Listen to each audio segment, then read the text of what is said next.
আমাদের দশম গ্রেড বাস্তবায়নের লক্ষ্যে আমাদের প্রথমে কর্মসূচি ছিল স্মারকলিপি প্রদান।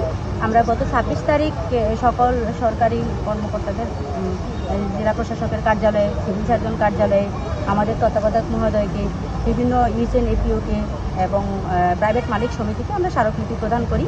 পরবর্তী সময়ে আমাদের এই স্মারকলিপির আলোকে লিফলেট বিতরণ করি। আমাদের প্রয়োজনীয়তা আমরা সবাইকে বোঝানোর চেষ্টা করি। তারই কর্মসূচিতে আমাদের আজকে 2 ঘন্টার কর্মবিরতি দেওয়া হয়েছে। তো 2 ঘন্টার কর্মবিরতি আমাদের আসলে দেওয়ার পরেও যদি বাস্তবায়িত না হয় দশম গ্রেড, পরবর্তী সময়ে আমরা 3 তারিখ 4 ঘন্টার কর্মবিরতিতে যাব। যদি তারপরেও আমাদের দাবিটা বাস্তবায়ন না হয়, পরবর্তী দিন মানে 4 তারিখ আমরা সারাদিনের জন্য কর্মবিরতিতে যাচ্ছি। 89 সাল থেকে মেডিকেল টেকনোলজিস্ট এবং ফার্মাসিস্টের প্রাণের দাবি দশম গ্রেডের জন্য আন্দোলন করে আসছে। আমরা ইতিমধ্যে অনেক ধরনের আন্দোলনের অনেকগুলো ধাপ পেরিয়ে আমরা আজকে কঠোর আন্দোলনের দিকে ধাবিত হয়েছি। বিগত 4 জানুয়ারি মাননীয় স্বাস্থ্য উপদেষ্টা আমাদেরকে আশ্বস্ত করেছেন অচিরেই আমাদের দাবি বাস্তবায়ন হবে, দশম গ্রেড আমাদেরকে বাস্তবায়ন করে দেবেন। পরিতাপের বিষয় অত্যন্ত, বিগত 1 বছর যাবৎ এখনও আমাদের দাবি বাস্তবায়ন হয়নি। তাই আমরা আজকে এখানে 2 ঘন্টার কর্মবিরতি দিতে বাধ্য হয়েছি। অন্যান্য আমাদের সমমানা ডিপ্লোমাগুলা কেউ 1993 সালে, কেউ 2011 সালে, কেউ 2018 সালের ভিতরে তারা দ্বিতীয় শ্রেণীতে বা বর্তমান দশম গ্রেডে উন্নীত হয়েছে। কিন্তু সমডিগ্রি থাকা সত্ত্বেও আমরা দ্বিতীয় শ্রেণীতে বা বর্তমান দশম গ্রেডে উন্নীত হতে পারি নাই। সেটা আমাদের কাছে বৈষম্য।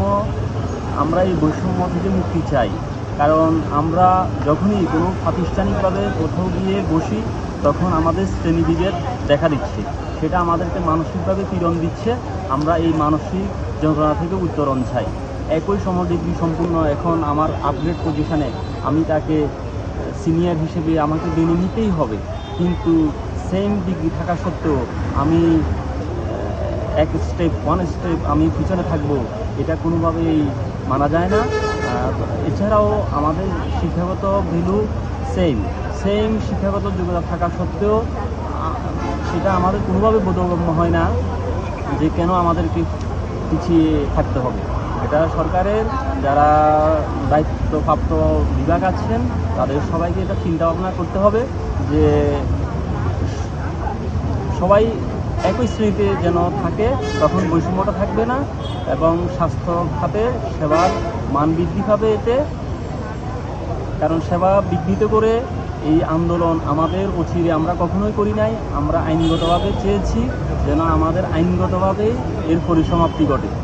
মেডিকেল টেকনোলজিস্ট ও ফার্মাসিস্টের সমমান অন্যান্য ডিপ্লোমা, যেমন কৃষি diploma, nursing diploma, polytechnic diploma, ওদের কোর্স ডিউরেশন 4 বছর, আমাদের কোর্স ডিউরেশনও 4 বছর। একই কোর্স সম্পন্নকারী ডিপ্লোমা হওয়ার সত্ত্বেও বিগত 31 বছর আমরা বৈষম্যের শিকার। আমাদের এই ডিপ্লোমাদেরকে সরকার দ্বিতীয় শ্রেণীর পদমর্যাদায় উন্নীত করে নাই বা দশম গ্রেডে উন্নীত করে নাই। কারণ আমরা গত 31 বছর ধরে বৈষম্যের শিকার। যে বর্তমান বৈষম্য বিরোধী সরকারের কাছে আমাদের আবেদন, আমাদেরকে আর বৈষম্যের ভিতরে রাখবেন না, আমাদেরকে অন্যান্য ডিপ্লোমার ন্যায় দশম গ্রেড উন্নীত করবেন।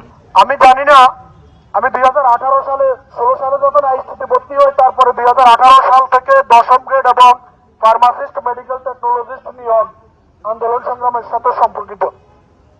ঢাকা মহানগর দক্ষিণের থেকে শুরু করে সর্ব জায়গায় দায়িত্ব পালন করে আসছি। একটা ফাইল, একটা কাগজ, একটা টেবিলে যায়, আবার ফেরত আসে, আবার এটা সাইন করতে কত সময়ের ব্যাপার। এই জিনিসটা আলোচনা করতে কত সময়ের ব্যাপার এটা আমরা জানি না। এই সরকার বৈষম্যের বিরুদ্ধে এই সরকার গঠিত হয়েছে, বৈষম্যের বিরুদ্ধে এই সরকার গঠিত হয়েছে। তাহলে কৃষি ডিপ্লোমা যদি দশম গ্রেড পায়, ইঞ্জিনিয়াররা যদি দশম গ্রেড পায়, অন্যান্য ডিপ্লোমা নার্সরা যদি দশম গ্রেড পায়, আমার